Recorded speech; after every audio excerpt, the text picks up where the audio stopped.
கூட்டுத்திற்கு தயாராகும் அரசு ஊழியர்கள் அனைவருக்கும் வணக்கம். நாம் இன்றைக்கி என்ன பார்க்க போகிறோம் அப்படின்னா, ஜென்ரல் சயின்ஸில் பேரண்டத்தின் இயல்பு அப்படின்னு ஹெட்டிங் கீழே வரக்கூடிய எல்லாத்தையுமே நாம் என்ன செய்ய போகிறோம் பார்க்க போகிறோம். அதில் முதல்ல 6th சோசியல் சயின்ஸ் டேர்ம் 1ல் இருக்கக்கூடிய பேரண்டம் மற்றும் சூரிய குடும்பம் இந்த பாடத்தை முதல்ல கம்ப்ளீட் பண்ணுவோம். இப்படி சிலபஸ் வருஷப்படி உள்ள எல்லாத்தையுமே கொஞ்சம் கொஞ்சமாக நம்ம என்ன செய்ய போகிறோம், கம்ப்ளீட் பண்ண போகிறோம். இதுதான் நம்மளுடைய பிளான். இந்த தடவை கண்டிப்பாக ஃபுல் வீடியோ நம்ம என்ன செஞ்சிடலாம், போட்டுடலாம். ஓகே, கிளாஸ்க்குள்ளே போகலாம். ஓகே கைஸ், முதல் பாயிண்ட்டு, எல்லாருமே 6th சோசியல் சயின்ஸ் புக்கு எடுத்து வச்சுக்கோங்க.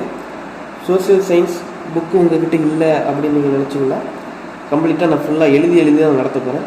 ஸோ நோட்ஸை எழுதிக்கங்க. இதெல்லாம் ஒன் வேர்டு, எந்த மாதிரி சயின்ஸில் படிக்கலாம், எவ்வளோ ஈஸியாக படிக்கலாம், இந்த மாதிரி டீட்டெயிலாக உங்களுக்கு என்ன செய்ய போகிறேன், எக்ஸ்பிளைன் பண்ண போகிறேன். ஓகே, முதல்ல பெருவெடிப்பு.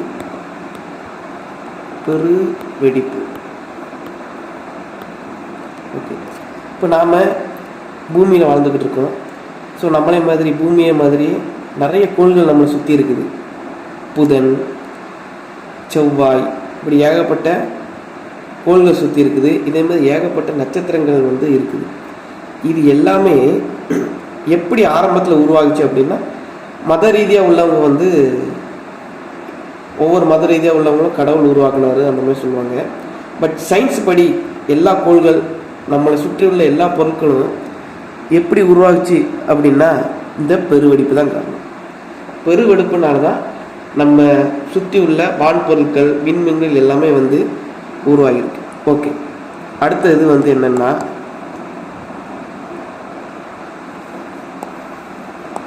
அண்டத்தை பற்றி படிக்கக்கூடிய படிப்பு.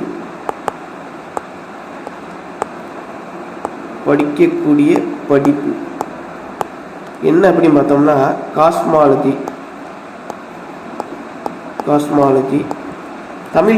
தமிழில் என்ன கொடுத்துருப்பாங்க அப்படின்னா அண்டவியல் கொடுத்துருப்பாங்க. தமிழில் அண்டவியல் அப்படின்னு கொடுத்துருப்பாங்க. ஸோ இந்த அண்டவியல் அப்படிங்கிறத படிக்காதீங்க. ஏன் அப்படின்னா, அண்டத்தை பற்றி படிக்கும் படிப்பு அண்டவியல் அப்படின்னு சொல்லி ஆன்சர் ஈஸியாக போட்டுருவாங்க அப்படின்னு சொல்லி நமக்கு தமிழ் ஆப்ஷன்லேயே காஸ்மாலஜி அப்படின்னு தான் கொடுப்பாங்க. ஸோ சில இதுகளை நம்ம என்ன செய்யணும் அப்படின்னா இங்கிலீஷ்லேயும் படித்து தான் ஆகணும். ஏன்னா அப்போ தான் நம்மளால் கரெக்டாக ஆன்சர் பண்ண முடியும். நம்ம தமிழ் மீடியம் படிக்கிற ஸ்டூடெண்ட்ஸ் என்ன பண்ணிடுவோம் அப்படின்னா அண்டவியல் அப்படின்னே படிச்சுட்டு போயிடுவோம். கொஸ்டின்ஸில் அந்த அண்டவியலுக்கு பதிலாக காஸ்மாலஜியும் கொடுத்துருவாங்க. ஸோ இதை கொஞ்சம் கேர்ஃபுல்லாக இருக்கும். ஓகே, நம்ம இப்போ பார்க்கக்கூடிய பாடமே பேரண்டம் மற்றும் சூரிய குடும்பம் தான். ஸோ இப்போ அண்டத்தை படிக்கக்கூடிய படிப்பு தான் காஸ்மாலஜி. இப்போ இந்த காஸ்மாலஜி மூலமாக நான் என்ன தெரிஞ்சுக்கலாம் அப்படின்னா, நம்ம பூமியை சுற்றி என்னென்னலாம் இருக்குது, சூரியன் இருக்குது, செவ்வாய் இருக்குது, இந்த மாதிரி கோள்கள் இருக்குது, நட்சத்திரங்கள் இருக்குது, இந்த மாதிரி தெரிஞ்சுக்கலாம். மேலும் இந்த சூரிய குடும்பத்தை தாண்டி என்னென்னலாம் இருக்குது, இந்த மாதிரி டீப்பாக படிக்கக்கூடிய படிப்பு தான் காஸ்மாலஜி. ஓகேவா? நம்ம இப்போ இந்த ஸ்கூல் புக்கில் காஸ்மாலஜி டாபிக் தான் நம்ம படிக்க போகிறோம். கொஞ்சம் சிம்பிளாக படிப்போம். நம்மளுடைய டிஎன்பிசிக்கு சயின்ஸுக்கு இவ்வளோ படித்தாலே மேக்சிமம் போதும். ஓகே, பேரண்டம். ஃபஸ்ட்டு கட்டிங் என்னன்னா பேரண்டம். ஓகே, ஃபஸ்ட்டு பேரண்டம் அப்படின்னா என்னன்னு தெரிஞ்சுக்கோங்க. நாம் பூமியில் இருக்கிறோம். ஸோ நாம் என்ன செய்கிறோம் அப்படின்னா சூரியன், சூரியன் போடுறேன், இந்த மாதிரி சூரியனை இப்படி சுற்றி வரோம். இதே மாதிரி பூமியை மாதிரி நிறைய கோள்கள் இருக்குது. இது எல்லாமே இந்த மாதிரி என்ன செய்யுது அப்படின்னா இந்த மாதிரி சூரியனை சுற்றி வருது. ஸோ அப்போ பூமி அப்புறம் மற்ற கோள்கள் இது எல்லாத்தையும் சேர்த்து நம்ம என்ன சொல்லுவோம் அப்படின்னா சூரிய குடும்பம் அப்படின்னு சொல்லுவோம்.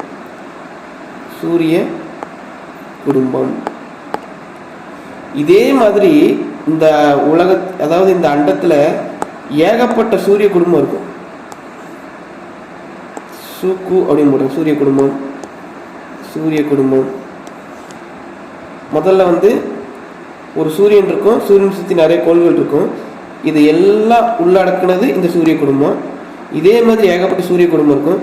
இந்த மாதிரி நிறைய சூரிய குடும்பத்தை உள்ளடக்குனது பேர் என்ன அப்படின்னா கேலக்ஸி.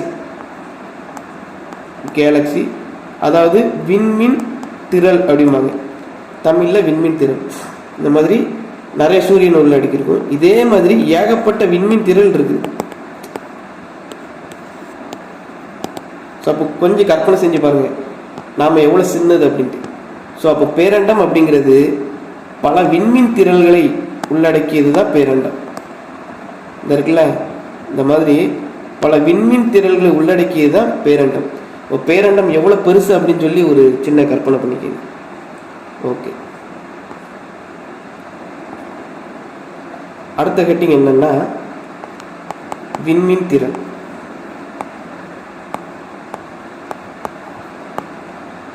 விண்மீன் திரள் ஆங்கிலத்தில் கேலக்ஸி.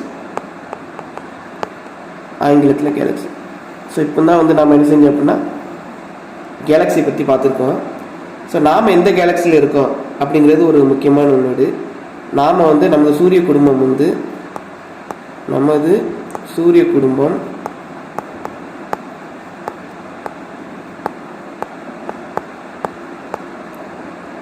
பால்வெளி விண்மீன் திரளில் உள்ளது. பால்வெளி விண்மீன் திரளில் உள்ளது. ஸோ இங்கிலீஷில் மில்கி வே கேலக்ஸி. மில்கி வே கேலக்ஸி. நம்ம சூரிய குடும்பம் இதில் தான் இருக்குது. நம்ம சூரிய குடும்பம்னா என்ன அர்த்தம்? சூரியனை சுற்றி நிறைய கோள்கள், இது எல்லாம் தான் சூரிய குடும்பம். ஸோ நமது இதே மாதிரி ஏகப்பட்ட சூரிய குடும்பங்கள் இருக்கும். அதே மாதிரி இங்கே இப்படி நமது சூரிய குடும்பம் மாதிரியே நிறைய இது அமைச்சிருக்கு பார்த்தீங்களா? இது எல்லாம் சேர்ந்து தான் வந்து என்ன சொல்லுவாங்க அப்படின்னா கேலக்ஸி அப்படிம்பாங்க. ஸோ நம்ம சூரிய குடும்பம் எங்கே இருக்குது அப்படின்னா இந்த இருக்குல்ல, அந்த மில்கி வே கேலக்சியில் இருக்குது நம்ம சூரிய குடும்பம். இந்த மாதிரி பால்வெளி விண்மீன் திரள் என்று அழைக்கப்படக்கூடிய மில்கி வே கேலக்சியில் இருக்குது. ஸோ அப்போ இன்னொரு டவுட் வரலாம், இதே மாதிரி கேலக்ஸி அண்டத்தில் நிறைய இருக்குது. ஸோ நமக்கு மில்கி வேக்கு மிக அருகில் உள்ள கேலக்ஸி என்ன அப்படின்னு ஒரு டவுட் வரலாம். ஸோ நமது சூரிய குடும்பத்திற்கு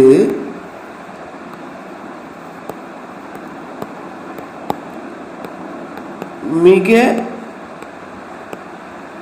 அருகில் உள்ள கேலக்ஸி எதுன்னு பார்த்தீங்கன்னா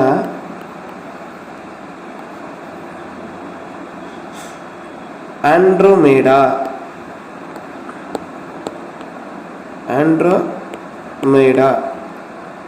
இங்கிலீஷில் ஆண்ட்ரோமேடா. இன்னொன்று ஆண்ட்ரோமேடா நம்ம சூரிய குடும்பத்துக்கு மிக நெருக்கத்தில் இருக்குது. இதே மாதிரி இன்னும் சூரிய குடும்பத்துக்கு இன்னும் ஒரு பக்கத்துலேயே ஒரு கேலக்ஸி இருக்குது. 2 எக்ஸாம்பிள் சொல்கிறாங்க. இன்னொரு கேலக்ஸி என்னன்னு பார்த்தீங்கன்னா மெகலானிக் கிளவுட்ஸ். ஸோ முதல்ல ஆண்ட்ரோமேடா, ரெண்டாவது மெகலானிக் கிளவுட்ஸ். இந்த 2 கேலக்ஸி தான் நமது சூரிய குடும்பத்துக்கு மிக அருகில் உள்ள விண்மீன் திரள். ஸோ இதெல்லாம் வந்து ஸ்கூல் புக்கில் இருக்குது, அண்டர்லைன் பண்ணிக்கோங்க. அப்படி இல்லாதவங்க எழுதி வச்சுக்கோங்க.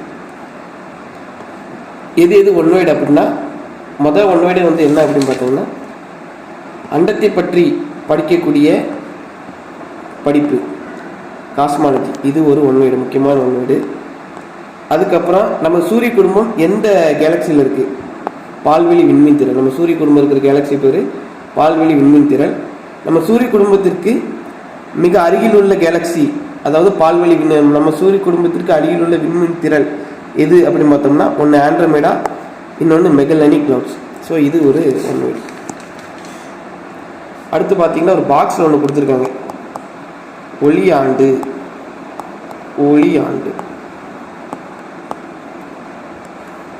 இந்த ஒளியாண்டு எதுக்கு உதவுது அப்படின்னா தூரத்தை அளக்கக்கூடிய அளவு, தூரத்தை அளப்பதற்கு பயன்படுகிறது.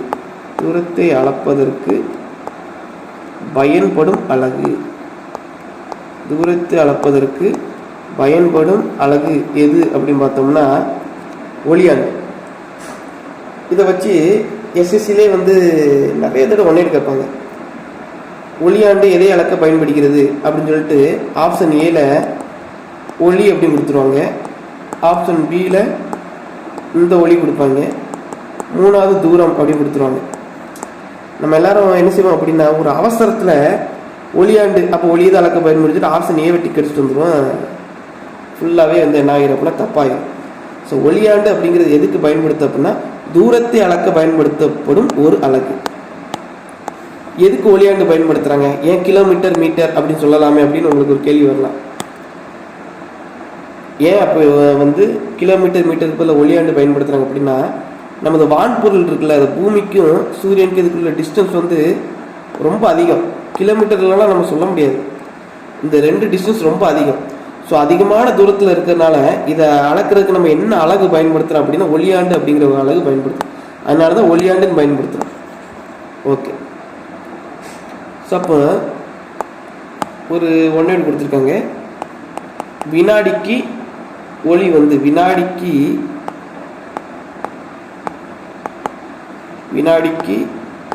ஒளி 1 2 3 4 5 கிலோமீட்டர் பயணிக்கிறது அப்படின்னு சொல்லியிருக்காங்க. ஸோ இதில் என்ன சொல்ல வராங்க அப்படின்னா லைட்டு வந்து எவ்வளோ வேகமாக ட்ராவல் ஆகும், எவ்வளோ வேகமாக போகும் அப்படின்னு சொல்லியிருக்காங்க.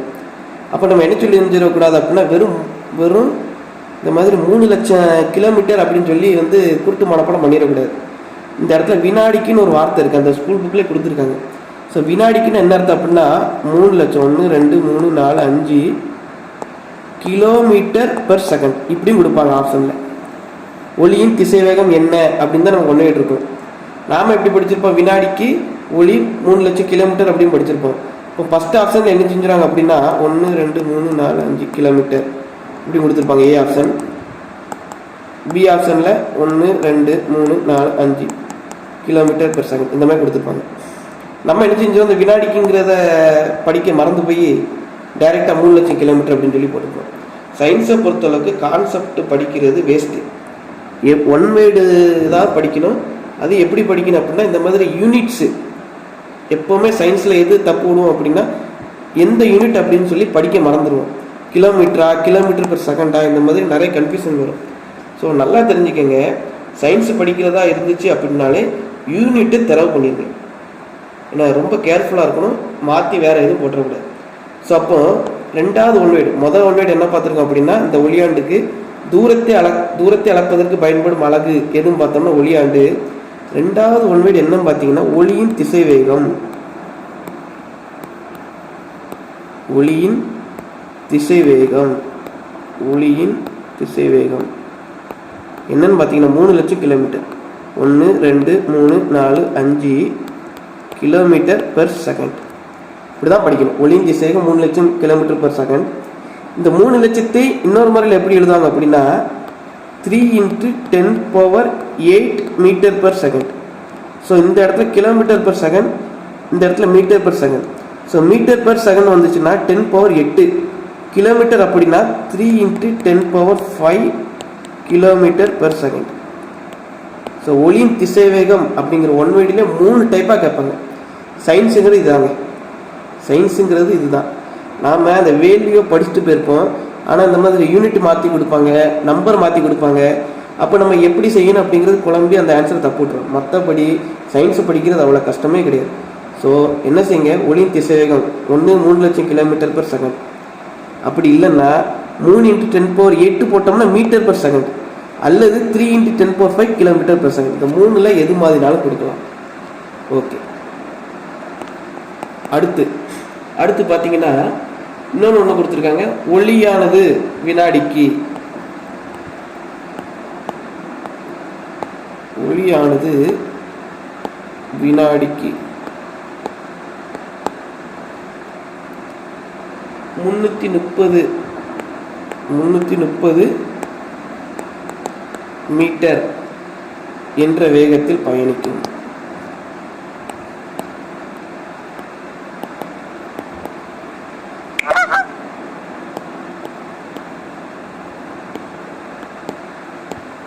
இன்னொரு ஒன்று கொடுத்துருக்கேன். ஸோ இந்த இடத்துல இந்த ஒளியை பார்த்துக்கோங்க, இந்த அப்படி போட்டாங்கன்னா அது வந்து என்னென்னா சவுண்டு. இந்த லீ அப்படின்னு போட்டாங்கன்னா அது வந்து லைட். ரெண்டு குழப்பிடக்கூடாது. ஸோ இந்த இடத்துல என்ன சொல்ல வராங்க அப்படின்னா சவுண்டு. சவுண்டினுடைய ஸ்பீடு என்ன? அப்போ ஒளியின் திசைவேகம், ஒளியின் திசைவேகம் என்ன அப்படின்னு கேட்டிருக்காங்க.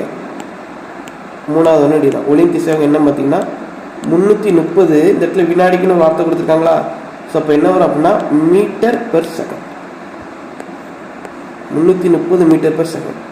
ரெண்டு என்ன செஞ்சிடக்கூடாது, கன்ஃபியூஸ் பண்ணிடக்கூடாது. இந்த ஒளி வந்து என்னதுன்னா லைட். இந்த ஒளி என்ன அப்படின்னா சவுண்ட். சவுண்ட். ஸோ இது ஒரு முக்கியமான ஒன்று, மார்க் பண்ணி வச்சுக்கோங்க. ஓகே நண்பர்களே, இன்றைக்கி நம்ம வீடியோ பாடம் வந்து இதோட முடிச்சுக்கிறோம். கொஞ்சம் கொஞ்சமாக படிப்போம். ஏன்னா குரூப் 4 நடக்கிறதுக்கு அடுத்த வருஷம் வரைக்கும் இருக்குது.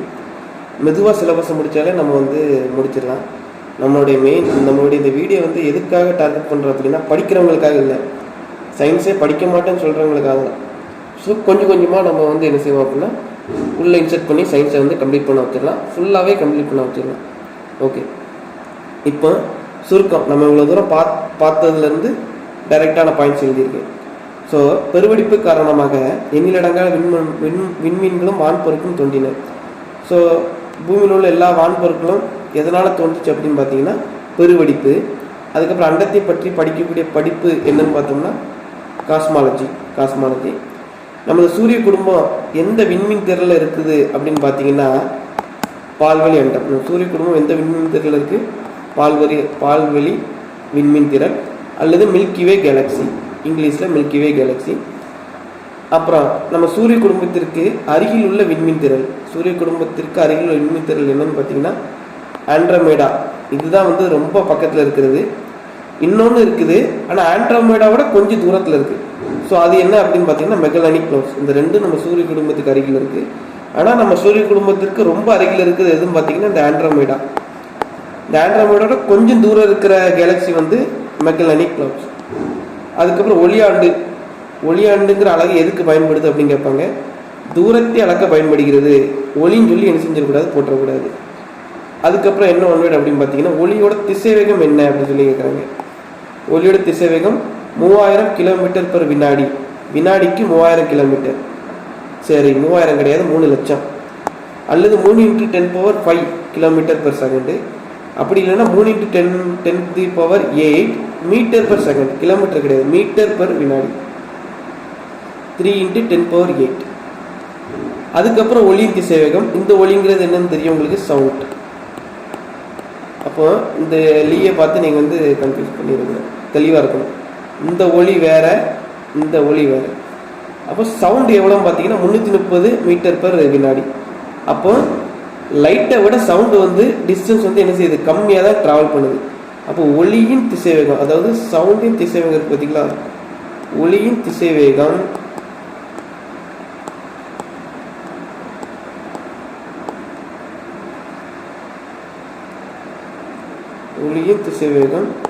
லெஸ் தென் ஒளியின் திசைவேகம்.